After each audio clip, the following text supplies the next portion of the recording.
ഡൽഹി മുഖ്യമന്ത്രി അരവിന്ദ് കെജ്രിവാളിന്റെ അധ്യക്ഷതയിൽ ആം ആദ്മി പാർട്ടി എംഎൽഎമാരുടെ യോഗം അല്പസമയത്തിനകം.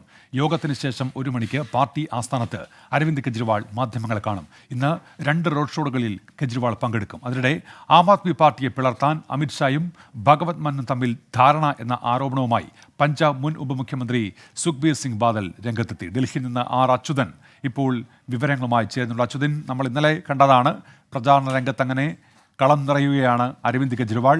ഇന്ന് ആം ആദ്മി യോഗത്തിൽ എന്തൊക്കെ കാര്യങ്ങൾ ചർച്ചയാകും, എങ്ങനെയായിരിക്കും പ്രചാരണം എന്നാണ് അവരുടെ തീരുമാനമുണ്ടാവുക? അച്യുതൻ. ഉന്മേഷ്, ജയിലിൽ നിന്ന് എത്തിയ ശേഷം ഇതാദ്യമായിട്ടാണ് ഇന്ന് കേജ്രിവാൾ ഈ യോഗം എംഎൽഎമാരുടെ യോഗം വിളിച്ചു ചേർത്തിരിക്കുന്നത്. ഈ യോഗത്തിൽ പ്രധാനമായും തെരഞ്ഞെടുപ്പ് സംബന്ധമായ കാര്യങ്ങളും അതിനപ്പുറത്തേക്ക് വരുമ്പോൾ ഭരണനിർവഹണം സംബന്ധിച്ചുള്ള കാര്യങ്ങളും അത്തരത്തിലുള്ള നിർദ്ദേശങ്ങളായിരിക്കും എംഎൽഎമാർക്ക് നൽകുക.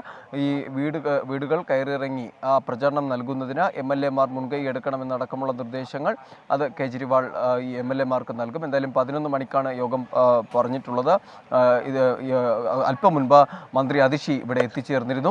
മന്ത്രിമാരുടെ സാന്നിധ്യവും ഈ യോഗത്തിലുണ്ട്. എല്ലാം ഇതിനുശേഷം 1 മണിക്കാണ് പാർട്ടി ആസ്ഥാനത്ത് വാർത്താ സമ്മേളനം വിളിച്ചു ചേർത്തിരിക്കുന്നത്. അതിൽ പ്രധാനമായിട്ടും തെരഞ്ഞെടുപ്പ് സംബന്ധമായ കാര്യങ്ങളും ഈ യോഗത്തിന് ശേഷമുള്ള എന്തൊക്കെയാണ് എന്നുള്ള സംബന്ധിച്ചുള്ള വിവരങ്ങൾ കൂടി ആ വാർത്താ സമ്മേളനത്തിൽ പങ്കുവയ്ക്കും എന്നാണ് മനസ്സിലാക്കാൻ കഴിയുന്നത്. അതിനുശേഷം ഇന്നലെ 2 റോഡ് ഷോകളാണ് പ്രധാനമായും കേജ്രിവാൾ നടത്തുന്നത്. അതിൽ 4 മണിക്ക് മോത്തി നഗറിൽ ഒരു റോഡ് ഷോയും 6 മണിക്ക് ഉത്തം നഗറിലുമാണ് മറ്റൊരു റോഡ് ഷോ നടത്താൻ തീരുമാനിച്ചിരിക്കുന്നത്. ഇന്നലെ മെഹ്റോളിൽ നടന്ന റോഡ് ഷോയിൽ 1000-ലധികം വരുന്ന പ്രവർത്തകരുടെ സാന്നിധ്യമാണ് ഉണ്ടായിരുന്നത്. അങ്ങനെ വലിയ രീതിയിൽ കേജ്രിവാളിൻ്റെ മോചനം അത് വലിയ രീതിയിലൊരു പ്രചരണമാക്കി തന്നെ ആം ആദ്മി മാറ്റുകയാണ്. നിലവിൽ ഈ പലയിടങ്ങളിലും പല റാലികൾ സംഘടിപ്പിക്കാൻ കൂടി പാർട്ടി പദ്ധതിയിടുന്നുണ്ട്. എന്തായാലും അരവിന്ദ് കേജ്രിവാളിന് ഈ കിട്ടിയ ഇടക്കാല ജാമ്യം അത് കൃത്യമായ ഒരു പ്രചരണമാക്കി മാറ്റുവാനാണ് പാർട്ടി തയ്യാറെടുക്കുന്നത്. ഉന്മേഷ്. ശരി അച്യുതൻ. ആർ അച്യുതനാണ് വിവരങ്ങൾ നൽകിയത് ഡൽഹിയിൽ നിന്ന്.